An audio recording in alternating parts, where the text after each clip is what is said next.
우리 청년들에게 하트 한번 날려주시죠. 하나님 왜 저 같은 사람을 사랑하셨나요? 그러니까 하나님이 아니라 눈에 보이는 무언가 그럴듯한 것을 붙들기 시작했다는 거죠. 스스로를 나는 변호하는 목사다라고 정의해 주셨는데요. 어떠한 이유에서 이렇게 정의를 해주셨을까요? 변호하는 목사라는 것이 어떻게 보면 목회자로서 제 정체성이 담겨 있는데요. 제 청소년 시기에 실은 하나님에 대해 많은 오해를 하고 하나님께 반항을 하며 살아갔던 시기가 있었어요. 나중에 제가 만난 하나님이 그런 분이 아니셨다라는 것을 제가 뒤늦게 알게 됐습니다. 그래서 그 이후에 소명을 받고 주님 말씀 전하는 일을 하면서 신방하거나 설교를 할 때 가장 중요하게 생각하는 포인트 한 가지가 하나님에 대해서 오해하고 있는 분들이 있다면 그분들에게 하나님의 본심을 전하는 그런 목회자로 살아가야겠다라는 생각을 하게 됐거든요. 그러다 보니까 하나님에 대해서 오해하고 있는 분들께 하나님의 입장을 본심을 변호하는 그런 목사다라고 정의를 한번 내려봤습니다. 네, 답변 중에 어린 시절 이야기를 잠깐 하셨는데요. 어린 시절 구체적으로 좀 어떤 아이였는지 질문을 드릴 수 있을까요? 믿기 힘드시겠지만 굉장히 내성적이라서 남의 집에 가면 주스 한 잔 못 마시고 집에 오는 길에 엄마 나 그 주스 사줘 이랬다가 등짝 얻어맞던 굉장히 내성적인 성격이었는데 아버님이 그 초등학교 4학년 때 개척을 이제 시작하셨어요. 신대원 가시면서 그러면서 이제 점점 누군가를 챙겨야 되고 그런 상황들에 놓여지게 되면서 후천적 외향성으로 좀 바뀐 것 같아요. 그래서 어린 적엔 굉장히 부끄러움을 많이 타는 아이였다. 그런 부끄러움이 많으셨던 내성적인 아이가 예수님을 만나고서 좀 달라진 부분이 있나요?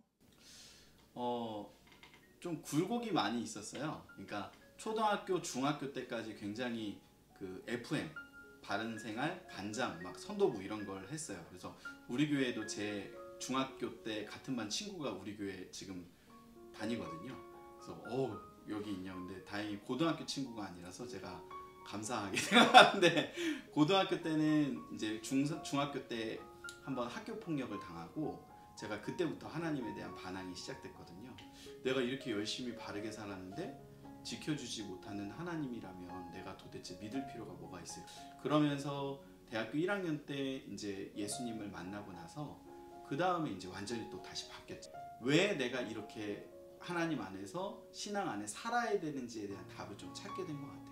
네, 목사님. 요즘 가족 안에서 굉장히 행복한 시간을 보내시는 걸로 알고 있는데요. 가족 소개를 간단하게 해주실 수 있으실까요? 결혼한 지는 10년 정도 됐고요. 딸 둘에서 8살, 4살 딸 둘과 새 공주와 함께 살고 있습니다. 알겠습니다. 새 공주라고 하셔서 순간 한 명은 누군가 생각하고 있었는데 이해를 했습니다. 네, 목사님 어떻게 목회자가 되셨나요? 아까 잠깐 말씀드렸는데 고등학교 때 좀 심하게 방황을 했어요. 그래서 이렇게 방황을 하다가 대학교 1학년 때 한 수련회를 통해서 하나님의 사랑을 이제 받아들이게 됐어요. 근데 그 과정에서 하나님께 질문을 한 가지 드렸어요. 하나님 왜 저 같은 사람을 사랑하셨나요? 왜 저 같은 사람을 위해 아들을 주셨나요? 그 질문에 답을 스스로 못 찾겠더라고요.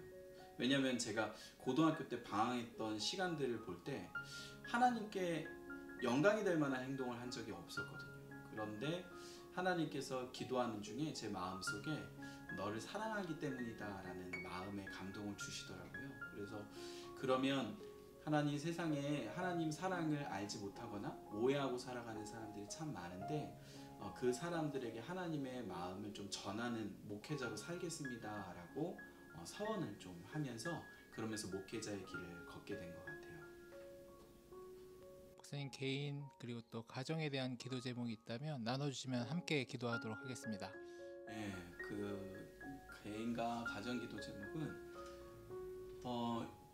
목회의 현장에서 목사로 살아가는 것보다 더 힘든 게 남편과 아빠로서 살아가는 게 더 힘든 것 같아요.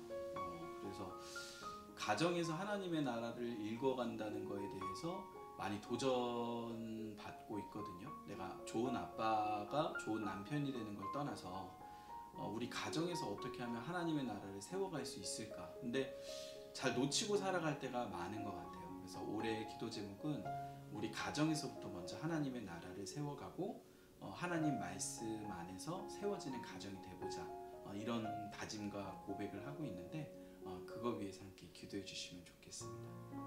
2022년 우리 청년들에게 하시고 싶은 말씀이 있다면 무엇이 있을까요?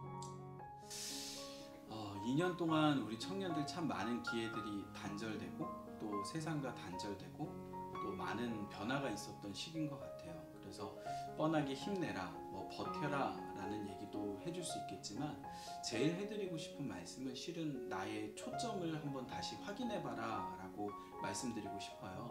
성경에 수없이 많은 위기를 겪었던 사람들이 많은데 실은 그 상황이 문제였던 적은 없거든요. 그런데 그들의 초점이 흐려져 있을 때 하나님이 아니라 다른 무언가를 바라보았을 때 인생의 위기가 왔던 것을 볼 수 있습니다. 짧게 예를 들면 모세가 십계명 두 돌판을 가지러 산에 올라갔을 때 사람들이 내려오지 않는 모세를 보면서 불확실함 속에 두려움을 갖게 돼요. 그때 했던 행동이 황금 송아지를 만들었거든요. 그러니까 하나님이 아니라 눈에 보이는 무언가 그럴듯한 것을 붙들기 시작했다는 거죠. 우리 청년들이 코로나 시기에 많이 불안하고 어려울 텐데 그 시기에 이런 유혹이 많이 드는 것 같아요. 하나님이 아니라 어떤 우상 또는 눈에 보이는 무언가를 붙잡고 의지하고 싶은 마음. 그래서 그런 것들을 내려놓으라기보다는 초점을 하나님께 내가 맞추고 있는가. 그럼 아무 문제 없이 이 시기들을 잘 믿음으로 극복할 수 있을 것이라 생각됩니다. 네, 좋은 말씀 감사합니다. 마지막으로 우리 청년들에게 하트 한번 날려주시죠.